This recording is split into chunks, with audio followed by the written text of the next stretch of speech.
you always have to think about the space that we are in, right? We are in the commercial space. And historically, right, there has been a bit of a dichotomy in terms of the reimbursement rates between the commercial space and the government space, right? Medicare, Medicaid. And when I say commercial, I mean employer-sponsored insurance and the ACA marketplace insurance. And there's been a lot of research on this. The Rand Corporation has been doing studies for years that showed that on average, on the employer side, the reimbursement rate is about 2.5 times what it is on the Medicare side. And what is well known is that Medicaid reimbursement is even lower than the Medicare reimbursement.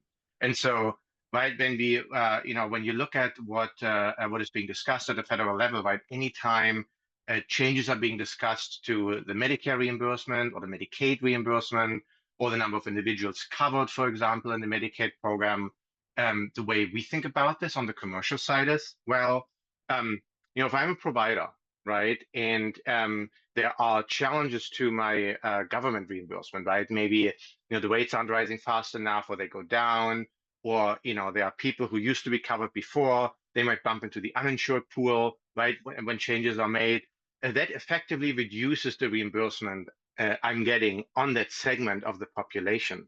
But providers have big fixed costs, right? They have, and so they if that pot goes down, right, in terms of aggregate reimbursement they're getting, then they have to balance the books, right? And something's gotta have to make up for that.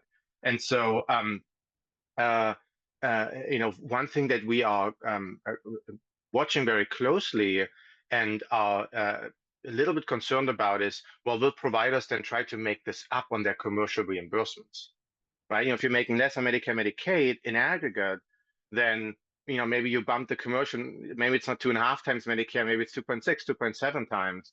And so that will then hit the commercial market in terms of higher reimbursement. That's definitely something we're worried about. The devil's really in the details here. I'm not an economist or a policy specialist, but it really depends on how this all shakes out, right? If people, if Medicaid eligibility is tightened up, where do these people then go, right? Will they buy a policy on the ACA marketplaces, which means then they'll effectively become commercially insured? Then this isn't a worry, but will they go uninsured, or will they get less care, right? Then the aggregate reimbursement to the providers goes down.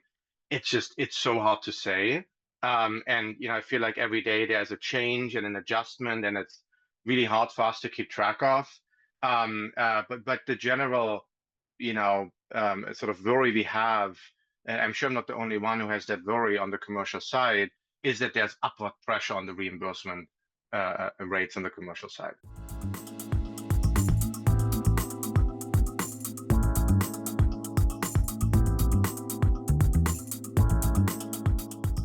I would say we are, other than a potential pressure on reimbursement rates, right, from what I just described, I think we're pretty insulated from those discussions, right? Because those discussions focus on Medicaid. I know there's some talk on the Hill about, will they add auto inflators to the Medicare physician fee schedule? Right, like those are all things that they will have some inflationary pressure potentially on the commercial side, but we're pretty insulated from this, right? There isn't any, from what we can say, any talk about changing the way employer-sponsored insurance works, right? Nobody's touching ERISA and things like that. So no, I think we are, from a business perspective, we're not worried about that, right? Because we do what we do, right? We build these networks, we find great providers, we then make these bundled payment arrangements, which is, by the way, we already depart from the standard payment model a lot. We use a pretty cutting-edge payment model anyways.